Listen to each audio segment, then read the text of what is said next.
Daf Yomi, Tractate Bava, page 74b at the top of the page with the words Nipok Be'eno.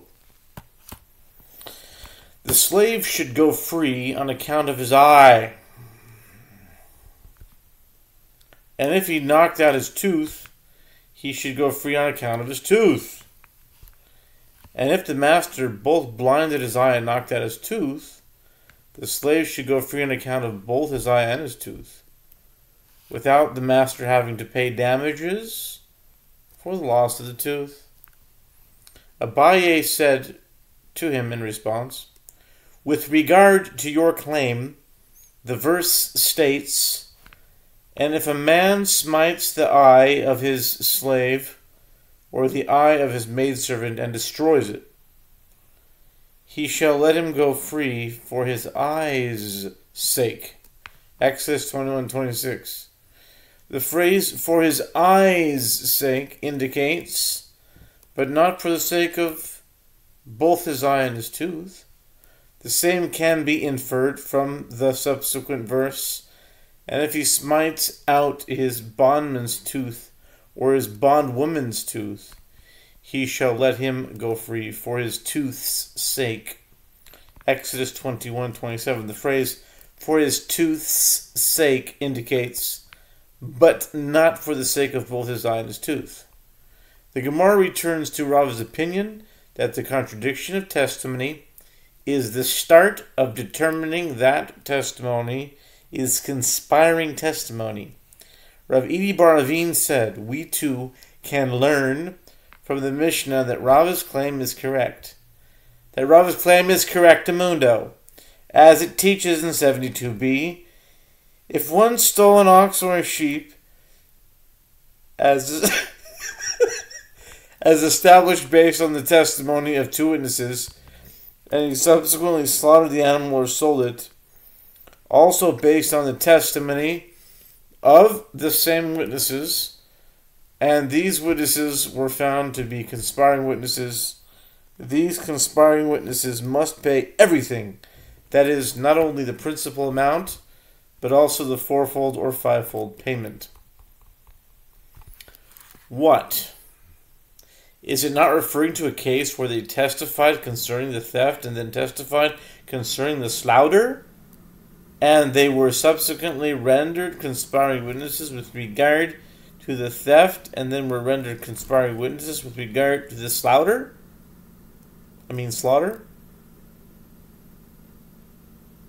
Rav Idi Bar Avin states his inference, but once they were rendered conspiring witnesses with regard to the theft, their testimony with regard to the slaughter is in effect contradicted. In other words, nullified. As testimony concerning the slaughter of an animal without prior testimony establishing that the animal was stolen is meaningless. And yet the Mishnah teaches that the witnesses must pay everything. And if it enters your mind that the contradiction of testimony is not the start of determining that the testimony is expiring testimony, why should they pay a fine for lying about the slaughter? Their testimony concerning the slaughter was rendered irrelevant before it was established as conspiring testimony. Rather, must one not conclude from this Mishnah that the contradiction of testimony is the start of determining that testimony is conspiring testimony? The sages say, in refutation of this inference, with what are we dealing here? We are dealing with a case where the witnesses were rendered conspiring witnesses with regard to the slaughter first, before they were rendered conspiring witnesses in their testimony concerning the theft itself. In this case, the testimony concerning the slaughter was not rendered irrelevant before it was rendered conspiring testimony. Plukta edim shula v'sof huzmu Rabbi Yochanan v'Rabbi Elazar chalamar neherogin chalamar ein neherogin. And this is a matter in the dispute between two Amoraim. Before, Rava and Abaye discussed it, as it was stated with regard to the witnesses to a capital crime who were first contradicted by two other witnesses and ultimately were rendered conspiring witnesses. This is a matter of dispute between Rabbi Yochanan and Rabbi Elazar. One said, these witnesses are killed, like all conspiring witnesses in a capital case, as the contradiction of testimony is the start of determining that testimony is conspiring testimony, and one said, they are not killed. The Gemara suggests it may be concluded that this is Rabbi Elazar who says that they are not killed. As Rabbi Elazar says, witnesses who were contradicted in a case involving the taking of a life, that is, a capital case, are flogged for violating the prohibition, you shall not bear false witness against your neighbor. Exodus 20:13. And if it enters your mind that it is Rabbi Elazar who says that witnesses to a capital crime who were first contradicted and ultimately found to be conspiring witnesses are killed, why are they flogged in this case? There is always the possibility that they might be rendered conspiring witnesses, which would render them liable to receive court-imposed capital punishment. Consequently, this is a case of a prohibition given as a warning of liability for court-imposed capital punishment, and there is a principle that one is not flogged for violating any prohibition given as a warning of liability for a court-imposed capital punishment. Rather, isn't it correct to conclude from this statement that it is Rabbi Elazar who says that witnesses to a capital crime who were first contradicted and ultimately were found to be conspiring witnesses are not killed? The Gemara affirms it may be concluded that this is so. The Gemara asks a question with regard to Rabbi Elazar's opinion that witnesses who were contradicted in a capital case are flogged.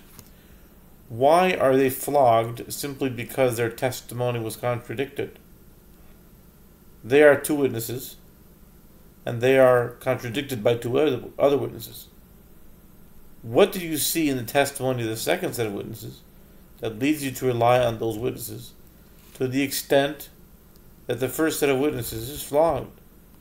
You could just as well rely on these witnesses, in other words, the first witnesses. How can the court ever determine with certainty that a given testimony is false based merely on a contradictory testimony? Abai said, the contradiction to which Rabbi Elazar is referring involves a case where the witnesses testified that they saw a certain person murdered, and subsequently the individual who was allegedly killed came to the court on his feet, conclusively disproving their testimony. New Mishnah. If one stole an ox or a sheep, and as established based on the testimony of two witnesses, and he subsequently slaughtered or sold the stolen animal, as established based on the testimony of one witness, or based on his own admission,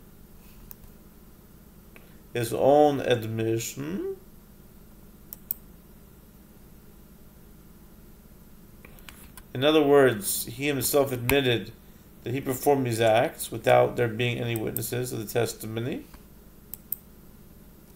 he pays a double payment, but he does not pay the fourfold or fivefold payment.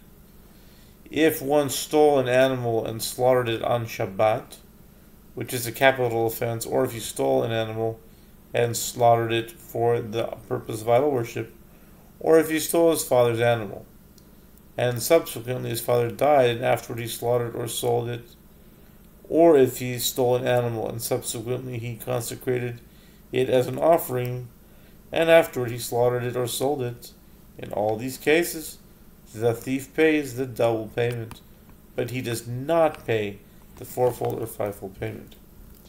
Rabbi Shimon says, in the case of sacrificial animals, for which the owner bears financial responsibility to replace with another animal, if one of the original animals that one stole is lost or dies, the thief is obligated to pay the fourfold or fivefold payment if he slaughters one of the animals. If it is a sacrificial animal for which the owner bears no financial responsibility, the thief is exempt from the fourfold or fivefold payment. Gemara. The Mishnah teaches that If the fact that the thief slaughtered or sold the animal was established based on the testimony of one witness, he is exempt from the fourfold or fivefold payment. The Gemara asks, isn't this obvious? The sages say in response, by stating this case, the Mishnah teaches us this halacha. The case of the thief slaughtering the animal established based on the testimony of one witness is similar to a case where it is established based on his own admission, just as in the case where the slaughter is established based on the testimony of one witness. If one other witness comes and corroborates the testimony of the first, he joins together with the first witness. Together, their testimony is rendered a valid testimony of two, and the thief becomes obligated to pay the fourfold or fivefold payment. So too, where the slaughter is established based on his own admission, if witnesses come after his admission, he becomes obligated to pay the fourfold or fivefold payment. The Gemara comments, this interpretation of the Mishnah serves to exclude that which Rav Huna says that Rav says. As Rav Huna says that Rav says, one who admits he is liable to pay a fine is exempt from payment, even if afterward witnesses come and testify to his liability. Since Rav Huna's halacha was mentioned, the Gemara discusses in detail the matter itself. Rav Huna says that Rav says, one who admits he is liable to pay a fine is exempt from payment, even if afterward witnesses came and testified to his liability. Rav Chizda raised an objection to Rav Huna from a Braita. There was an incident involving Rabban Gamliel, who blinded the eye of his Canaanite slave Tavi, and he experienced great joy as a result. Rabban Gamliel had long wanted to emancipate Tavi, but it is generally prohibited to emancipate a Canaanite slave. The injury provided a fortuitous opportunity for Rabban Gamliel to emancipate his slave, as blinding the eye of one's slave results in his emancipation. See Exodus 21:27. Rabban Gamliel encountered Rabbi Yehoshua and said to him, do you know that my slave Tavi was emancipated? Rabbi Yehoshua said to him, why? What circumstances enabled you to emancipate him? Rabban Gamliel said to him, I was able to do so as I blinded his eye. Rabbi Yehoshua said to Rabban Gamliel, your statement is nothing and is not grounds for his emancipation, as he has no witnesses who can testify that you did this to him. The principle is that one does not pay a fine based on his own admission. One pays a fine only based on the testimony of witnesses. The requirement to emancipate one's slave after injuring his eye is a type of fine. The Gemara infers from the Braita, but if Tavi had witnesses who could testify with regard to the injury, Rabban Gamliel would be obligated to emancipate him, even if they testify after Rabban Gamliel's admission. And we can learn from this that one who admits that he is liable to pay a fine is liable, even if afterward witnesses come and testify with regard to his liability. Rav Huna said to Rav Chizda, this case involving Rabban Gamliel is different, as he admitted to his actions when he was not in the presence of a court. An admission not in the presence of a court does not exempt the perpetrator from paying the relevant fine. The Gemara challenges Rabbi Yehoshua was the president of the court, but Rabbi Yehoshua was the president of the court, so it is likely that the encounter took place in court.